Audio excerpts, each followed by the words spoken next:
The jungle breathed. That was the only way Ethan Cole could describe it. The thick, violet canopy above him pulsed with bioluminescent light, inhaling and exhaling like a living chest. He'd been warned. Every mission briefing aboard the Helios Venture had been crystal clear. Stay within the mapped corridors. Do not cross the crimson stone markers. He'd cross them anyway, because that's what Ethan did. 34 years of stubborn curiosity had earned him the position of chief xenobiologist aboard humanity's most ambitious deep space expedition. And it had also earned him a reputation for coloring outside the lines. The planet Vaethra, 7, was extraordinary. Twin moons cast competing shadows across landscapes that looked painted by a god with an adventurous palette. Amber rivers, silver leaf trees, flowers that hummed actual musical notes when wind touched them. Ethan had been collecting samples when his scanner led him down a slope he hadn't mapped, through a grove of trees whose bark was carved with symbols older than human civilization, and directly into a clearing surrounded by towering crystalline pillars. He realized his mistake immediately. The air changed. The humming flowers went silent. The bioluminescent jungle dimmed as though holding its breath in horror. Then they came. Warriors emerged from between the pillars, tall, impossibly graceful beings with skin the color of deep ocean water. Eyes that shifted between gold and violet depending on how the light caught them. Their armor was grown, not manufactured, living chitin that moved with them. Each held a weapon that crackled with concentrated energy, humming at a frequency that made Ethan's back teeth ache. He raised his hands slowly. "I come in peace" felt catastrophically inadequate, so he said nothing. The warriors parted. She walked through them like weather moves through mountains. Not around them, through them, reshaping the atmosphere by her presence alone. Queen Vaethra Kalin stood nearly 7 feet tall, her obsidian crown alive with embedded organisms that pulsed with her heartbeat. Her eyes were absolute gold, no pupils, no whites, just liquid amber fire. The energy spear in her hand was already charged, already pointed at his chest, its tip glowing the specific red that his suit's threat assessment system labeled lethal. She spoke. Her voice was low thunder translated into language by the universal chip embedded behind Ethan's ear. "You walk on the bones of my ancestors, human." Her eyes narrowed. "You will not walk away." The warriors tightened their circle. Ethan's mouth went dry. He calculated distances, exits, survival probabilities. All of them were terrible. He was going to die on a beautiful planet, surrounded by beings who considered his existence an insult to their sacred dead. Then he heard it. Small feet. Fast, pattering, absolutely fearless. A child burst through the ring of warriors, toddled directly to Ethan, grabbed his leg with 2 small blue hands, looked up at him with eyes that were somehow simultaneously alien gold and unmistakably human green, and said, with heartbreaking certainty, "Dad." The queen's spear stopped glowing. The silence that followed was the loudest thing Ethan had ever heard. Her name was Kaliri, little star in the old tongue.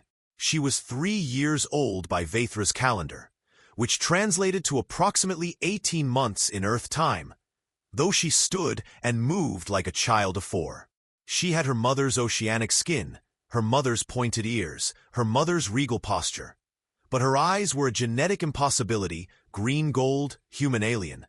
A color that existed nowhere in the known universe except in the face of this small, remarkable child currently refusing to let go of Ethan's hand. Queen Vaethra Kalin had not lowered her spear, but she hadn't raised it either.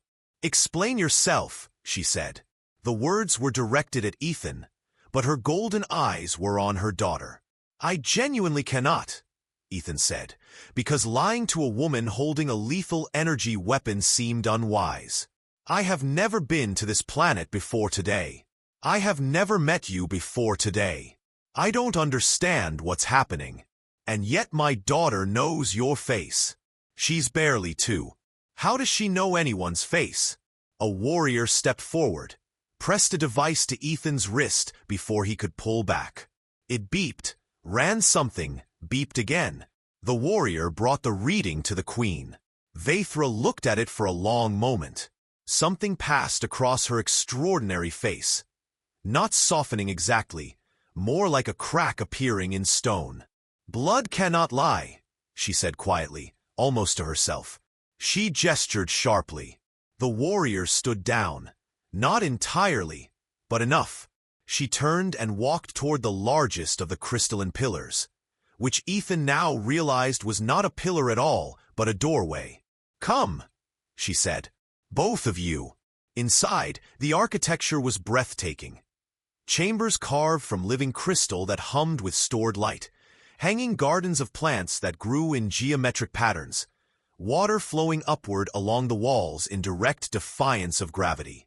The queen led him to a room that was clearly a throne room, though more intimate than the term suggested, and sat across from him with Kali climbing determinedly into her mother's lap.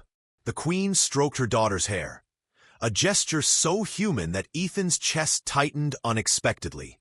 300 years ago, Vaethra began, my planet made contact with your species.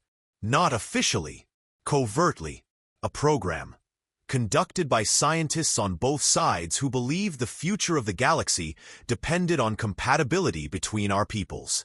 Her jaw tightened. They were not wrong about the need. They were catastrophically wrong about the method. A hybrid experiment, Ethan said slowly. They did not ask for volunteers. Her eyes found his.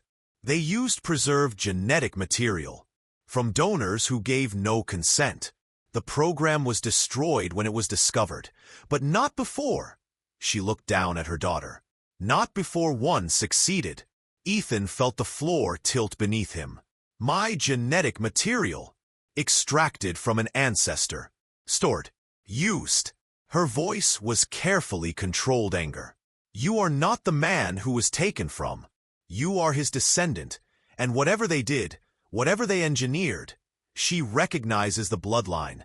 Kali looked up at Ethan with those impossible eyes and smiled.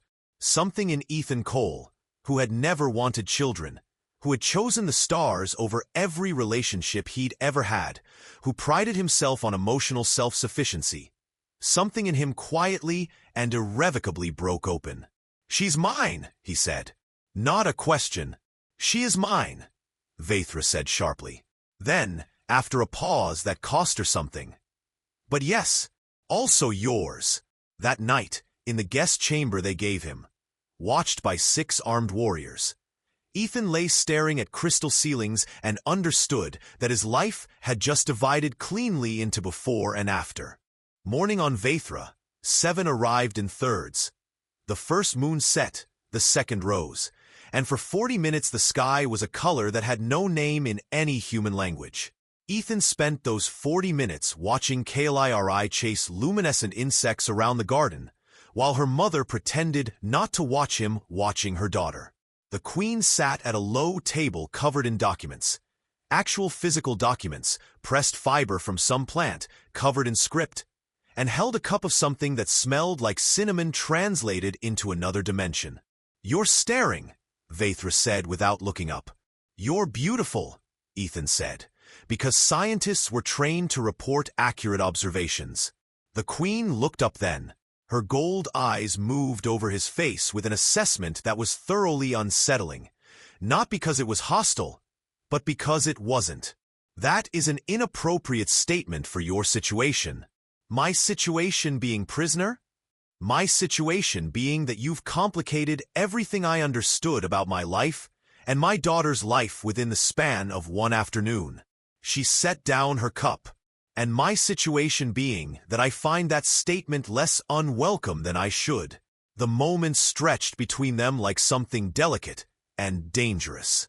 It was interrupted, violently, by alarms. Warriors flooded the garden. Kali was swept up by her personal guard. The queen was on her feet with her spear before Ethan had fully processed the sound, and she was magnificent in motion, every movement precise and lethal. What is it? He demanded. "Lord Rethos," she said, and her voice carried something he hadn't heard from her yet. Not quite fear, but its sophisticated cousin. "He sits on the High Council. He has argued for years that Kali is a political liability, a contamination of the royal line." Her eyes found Ethan's with uncomfortable directness. "He has sent a retrieval team. To retrieve what? The child. And to eliminate evidence." A pause. "You are evidence." They moved fast. The Queen was extraordinary under pressure, commanding, decisive, physically capable in ways that made Ethan deeply aware of being a soft-bodied human surrounded by warriors. She led them through passages that weren't on any map, because they weren't structural. They were organic, grown into the crystal over centuries, known only to the royal line. Ethan kept pace. Barely. At one point the passage narrowed, and they were briefly pressed together in the dark. The Queen's hand finding his arm in the blackness, warm and firm. Neither of them spoke about it afterward. They emerged into a chamber where Kali was already waiting, held by a warrior who looked genuinely fond of her. The child reached immediately for Ethan. He took her without thinking, settled her against his shoulder, while her small hand patted his face with cheerful authority. Vaethra watched this with an expression that was very carefully arranged. "Rethos will push for a council vote," she said, "to declare Kali invalid as heir, to have her removed from succession by whatever means he can justify. And what stops him? Traditionally, the king, who is dead." Something complicated moved through her face. "But there is precedent. If the child's biological parent claims formal recognition, if you stand before the High Council and declare paternal acknowledgement under Vaethra law, her position becomes unassailable." She met his eyes. "It would also make you politically significant, protected, and significantly more complicated to eliminate. You're asking me to legally claim a daughter I've known for 18 hours. Kali, as though understanding, tightened her grip on his collar. "I'm giving you the option," the Queen said stiffly. "You are not required." "Yes," Ethan said. "Obviously yes." Vaethra Kalin blinked. Just once, quickly. Then she turned away, but not before Ethan saw something soften at the corner of her extraordinary mouth. "We go to the capital in the morning," she said. "Rest while you can, Ethan Cole." She used his name. For the first time, he decided that was significant and spent half the night deciding whether to think about it, before his body made the decision for him and drag him into the deepest sleep he'd had in years. The capital city of Vaethra. 7 was called Kale Sun, Heart of Stars, and it deserved the name. Built into the side of a mountain range that glowed with internal geological light, it was simultaneously ancient and impossible. A civilization that had folded advanced technology so seamlessly into natural architecture that the two were indistinguishable. Ethan walked through it beside the Queen, with Kali between them holding both their hands, and tried not to think about how domestic this appeared. He failed. The High Council chambers were carved from a single enormous crystal formation at the city's heart. Lord Rethos was already there, a lean, silver-skinned Vaethran male whose calm was the practiced kind that sat on top of something considerably less calm. He looked at Ethan the way certain people look at things they intend to step on.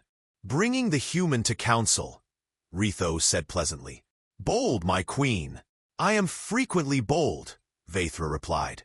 "You have noticed this before and continue to be surprised by it. I find that curious."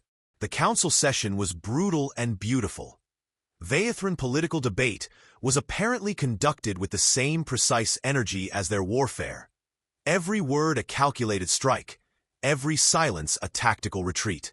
Ethan understood perhaps 60% of it through his translation chip, and watched the Queen dismantle Rethos's arguments with a clinical elegance that made him feel the specific type of attraction that comes from watching someone be extraordinary at something. When his moment came, Ethan stood before the council, holding Kael'Irai's hand, and said in halting but carefully prepared Vaethran words. The Queen's linguistic advisor had worked with him for 3 hours that morning. I am Ethan Cole of Earth. I claim paternal recognition of Kael'irai, daughter of Queen Vaethra Kaelin, under all laws of this world and any other. She is my daughter. I am her father. Any challenge to her legitimacy is a challenge to mine, and I am prepared to meet it. Silence.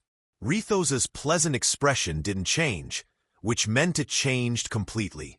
Kael'irai raised their joined hands above her head in a gesture that apparently meant something triumphant in Vaethran body language, because 3 of the council members laughed despite themselves.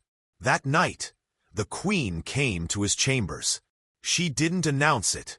She simply entered, stood in the doorway with the crystal light behind her, and looked at him with those golden eyes that gave nothing away, and somehow gave everything away simultaneously. You didn't have to learn the words, she said. A translator would have been sufficient. It felt like it mattered to do it properly. She was quiet for a moment. Then she crossed the room and sat beside him. Close, but not quite touching, the way you sit next to something you're not sure of yet. I should tell you the rest, she said. About the program. About what they recorded. Tell me. They chose your ancestor specifically. The record said he was remarkable, curious, brave, emotionally honest in ways their projections suggested would complement Vaethran genetics. She looked at her hands. When I first saw the file, I was furious. Then I read the descriptions and I thought. She stopped. What did you think? That the researchers were not entirely wrong about the compatibility. He turned to look at her profile. The strong lines of her face, the pulse visible at her throat, the careful arrangement of her expression over something much less careful. Vaethra, he said, and her name in his mouth made her turn. Whatever they planned, whatever they engineered, Kael'Iri is real. What I feel about her is real. And what I... She kissed him. Not softly, not tentatively. The way a queen does things, with absolute decision, full commitment, no apology. He kissed her back with everything he had, his hand finding the back of her neck, and she made a sound low in her throat that suggested queens are also, occasionally, human in all the ways that matter. They pulled back, both breathing differently. This is complicated, she said. Enormously, he agreed. Rithos will use it. Probably. She studied him. You're not frightened. I'm terrified, Ethan said. I'm also not leaving. Something in her eyes shifted. Gold becoming, briefly, something warmer. She stayed. 17 days after Ethan Cole had crossed a stone marker he shouldn't have crossed, Kael'Iri levitated her breakfast. It was not metaphorical. The small bowl of something resembling luminescent oatmeal rose approximately 14 inches off the table, rotated slowly, and set itself back down with the careful concentration of a child deeply pleased with herself. Ethan and Vaethra stared at it, then at each other.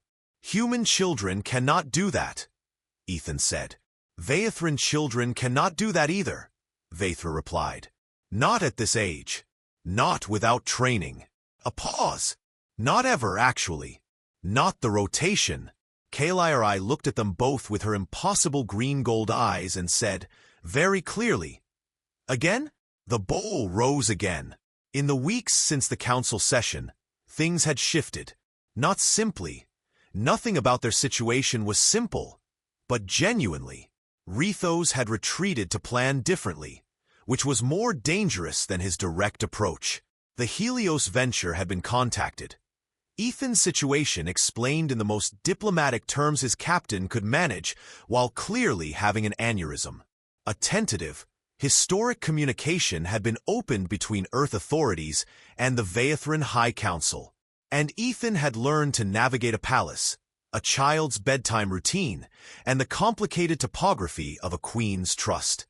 He and Vaethra had found something that neither of them had words for yet. Not in English, not in Vaethran. something built from shared meals and arguments about Kailai's education, and the specific silence of two people sitting together in the dark, because the dark is better with company. He had kissed her twice more. Both times she'd kissed him back first. But the bowl floating above the breakfast table changed the tenor of everything. That afternoon, Vaithra brought in her eldest advisor. A being so old her skin had gone translucent, her eyes milky white, her voice carrying the particular gravity of centuries. Elder Kael'ma sat across from Kailai and watched the child demonstrate her ability 3 times. Then she was quiet for a very long time.